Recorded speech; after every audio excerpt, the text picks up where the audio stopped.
AIDS எப்படி பரபரப்பையும் பயத்தையும் ஏற்படுத்திச்சோ அதே போல் இப்போ பரபரப்பையும் பயத்தையும் ஏற்படுத்தி கொண்டிருக்கிறது இபோலா வைரஸ்.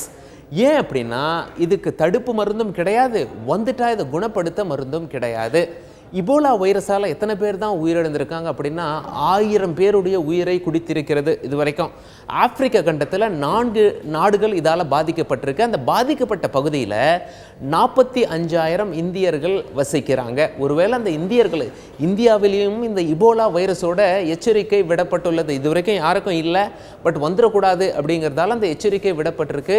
விமான நிலையங்கள்லாம் அலர்ட் பண்ணியிருக்காங்க. என்ன காரணம் அப்படின்னா அந்த 45,000 இந்தியர்கள் யாராவது இந்தியாவுக்கு திரும்பி வந்தாங்கன்னா அவங்க உடம்புல இந்த வைரஸ் இருந்ததுன்னா இந்தியாவிலையும் இந்த வைரஸ் பரவிடும் அப்படின்னு சொல்லிட்டு.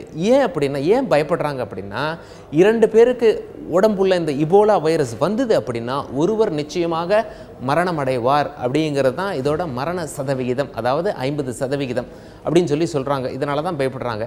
எப்படி இந்த நோய் வரும், இந்த நோய் வந்து அறிகுறிகள் என்ன அப்படின்னா எப்படி இந்த நோய் வருதுன்னா முக்கியமாக வவ்வால் கிட்டேருந்து வருது அப்படின்னு சொல்கிறாங்க. வவ்வால் இந்த வைரஸை கொண்டு வரும், ஆனால் இந்த வைரஸ் வவ்வாலை பாதிக்காது. இதுதான் இதோடைய ஸ்பெஷாலிட்டி.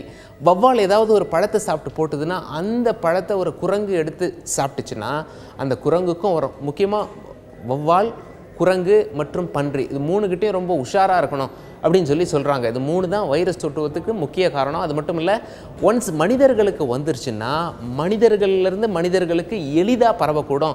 இப்போ அப்படி தான் பரவிட்டுருக்கு அப்படின்னு சொல்கிறாங்க. அதாவது HIV எய்ட்ஸ் எப்படியெல்லாம் பரவுதோ அதே போல் இந்த இபோலா வைரஸும் பரவுது அப்படின்னு சொல்கிறாங்க. உடல் உறவு, அது மட்டும் இல்லாமல் ரத்தம், வேறு பாதிக்கப்பட்டவருடைய ரத்தம் நம்ம உடம்புக்குள்ளே வந்ததுனாலும் பரவிடும்.